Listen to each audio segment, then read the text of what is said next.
നമസ്കാരം, ചാനൽ 91 ന്യൂസിലേക്ക് സ്വാഗതം. പുതുതലമുറ സിന്തറ്റിക് ലഹരികൾക്ക് അടിമപ്പെട്ടുകൊണ്ടേയിരിക്കുന്നു. ഇവർ ലഹരി ഉപയോഗിക്കുന്നത് പോലെ തന്നെ കച്ചവടം ചെയ്യുന്നു എന്നുള്ളത് ഏറ്റവും വലിയ അപകടമാണ്. കോഴിക്കോട് പോലീസിന് വലിയ തലവേദനയായിരിക്കുകയാണ് കൗമാരക്കാരുടെ ലഹരി ഉപയോഗം. പണത്തിനായി അടിയുണ്ടാക്കാനും ലഹരി കടത്താനും തയ്യാറാണ് സ്കൂൾ കോളേജ് വിദ്യാർത്ഥികൾ. കഴിഞ്ഞ വർഷം നഗരത്തിലെ പ്രധാന സർക്കാർ സ്കൂളിൽ 10ാം ക്ലാസ് പരീക്ഷാക്കാലത്ത് ഒരു വിദ്യാർത്ഥി ആത്മഹത്യ ചെയ്തിരുന്നു. ഇതിന് പിന്നിലും ലഹരി സംഘങ്ങളായിരുന്നു. ലഹരി വിൽപ്പനയുടെ കൊട്ടേഷൻ പണി ഏറ്റെടുത്ത് പണമുണ്ടാക്കിയ ശേഷം കുട്ടികൾ നേരെ പോകുന്നത് ഗോവയിലേക്കാണ്. ആവശ്യത്തിന് MDMAയുമായി തിരികെ എത്തുന്നു.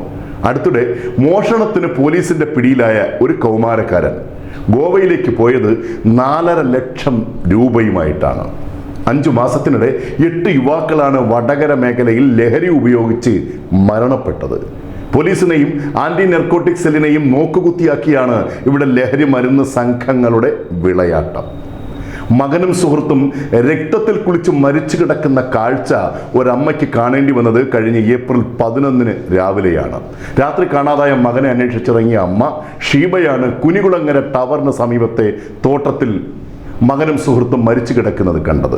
ഇതൊക്കെയും ലഹരി ഉപയോഗിച്ചുള്ള മരണങ്ങളാണ്. കോഴിക്കോട് സിറ്റി പോലീസ് കമ്മീഷണറുടെ ഓഫീസിൽ നിന്ന് 400 മീറ്റർ മാത്രം അകലെയുള്ള ചിന്താവളപ്പ് പ്രദേശം രാത്രി ഗുണ്ടകളുടെ പിടിയിലാണ്. 2 വർഷത്തിനിടെ ഇവിടെ 7 വ്യാപാര സ്ഥാപനങ്ങളാണ് കൊട്ടേഷൻ സംഘം അടപ്പിച്ചത്. വ്യാപാര മേഖലയിൽ ഗുണ്ടാപ്പിരിവ് ഇപ്പോഴും സജീവമാണ്. കേസ് നടത്താനും കോടതി ചെലവിനും ആഡംബര ജീവിതത്തിനുമാണ് ഗുണ്ടകൾ വ്യാപാരികളിൽ നിന്നും നിർബന്ധിത പിരിവ് നടത്തുന്നത്. 500 രൂപ മുതൽ 5000 രൂപ വരെ ആഴ്ചതോറും നൽകുന്ന വ്യാപാരികൾ ഇവിടെയുണ്ട്. ഗുണ്ടകൾക്ക് സഹായങ്ങൾ ചെയ്തു കൊടുക്കുവാൻ രാഷ്ട്രീയ നേതാക്കൾ രഹസ്യമായി പ്രവർത്തിക്കുന്നു. വിവിധ ജില്ലകളിൽ കുറ്റകൃത്യങ്ങളിൽ പങ്കെടുത്ത ശേഷം ഒളിവിൽ കഴിയുവാനുള്ള താവളമാണ് വയനാട്. താമസിക്കാൻ ആവശ്യത്തിന് റിസോർട്ടുകളും മറ്റ് സംസ്ഥാനങ്ങളിലേക്ക് ഒളിച്ചു കടക്കാൻ വഴികളും ഉണ്ടെന്നതാണ് വയനാട്ടിലെ സൗകര്യം. തെരഞ്ഞെടുപ്പ് കാലത്ത് ഉത്തരേന്ത്യയിൽ നിന്നുള്ള കള്ളപ്പണം മറ്റ് ജില്ലകളിലേക്ക് കൊണ്ടുപോകുന്നതിൻ്റെ ഇടത്താവളമായിരുന്നു വയനാട്. രാഷ്ട്രീയ പാർട്ടികളുടെ തണലിൽ വളരുകയും ജീവിക്കുകയും ചെയ്യുന്ന ഗുണ്ടകളാണ് കണ്ണൂരിൽ അധികവും. വിദേശത്തു നിന്നുള്ള സ്വർണ്ണപ്പണ വിനിമയ ഇടപാടുകളുമായി ബന്ധപ്പെട്ടാണ് കാസർഗോഡ് ജില്ലയിലെ ഗുണ്ട വിളയാട്ടം നടക്കുന്നത്. ഗുണ്ടകളും പോലീസുമായുള്ള ബന്ധം ഇപ്പോഴും സജീവമായി തുടരുന്നു. മണ്ണ് മാഫിയ ബന്ധം ആരോപിച്ച് തിരുവനന്തപുരം മംഗലപുരം സ്റ്റേഷനിൽ 24 പേരെയാണ് ഒറ്റയടിക്ക് സ്ഥലം മാറ്റിയത്. SHO ഉൾപ്പെടെ 6 പേർക്ക് സസ്പെൻഷൻ നൽകി. പോലീസിന്റെ അവിഹിത ഗുണ്ടാബന്ധം വലിയ ചർച്ചയായ സാഹചര്യത്തിൽ മുഖം രക്ഷിക്കാനായിരുന്നു ഈ നടപടി. ഇവരെ മാറ്റിയതോ 10 കിലോമീറ്റർ ചുറ്റളവ് വരെയുള്ള മറ്റു സ്റ്റേഷനുകളിലേക്ക്. ഈ സ്റ്റേഷനുകളും ഇതേ ഗുണ്ടാ മാഫിയ സംഘത്തിൻ്റെ സ്വാധീന മേഖലകളാണ്.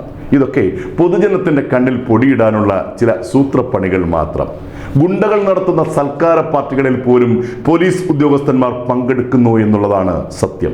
എന്തു തന്നെയായാലും സംസ്ഥാനത്തിൻ്റെ ക്രമസമാധാന നില തകർത്തെറിയുന്ന ഈ ഗുണ്ടാ സംഘങ്ങളെ ഉടൻ ജയിലിന് ഉള്ളിലാക്കിയില്ലെങ്കിൽ, കൗമാരക്കാരുടെയും വിദ്യാർത്ഥികളുടെയും മയക്കുമരുന്ന് ഉപയോഗവും കച്ചവടവും നിയന്ത്രണത്തിൽ ആക്കിയില്ലെങ്കിൽ കേരളം സമാധാനപരമായി ജീവിക്കുവാൻ സാധിക്കാത്ത ദുരന്ത സാഹചര്യങ്ങളിലേക്ക് പരിപൂർണമായും എത്തപ്പെടും. News desk, channel 91.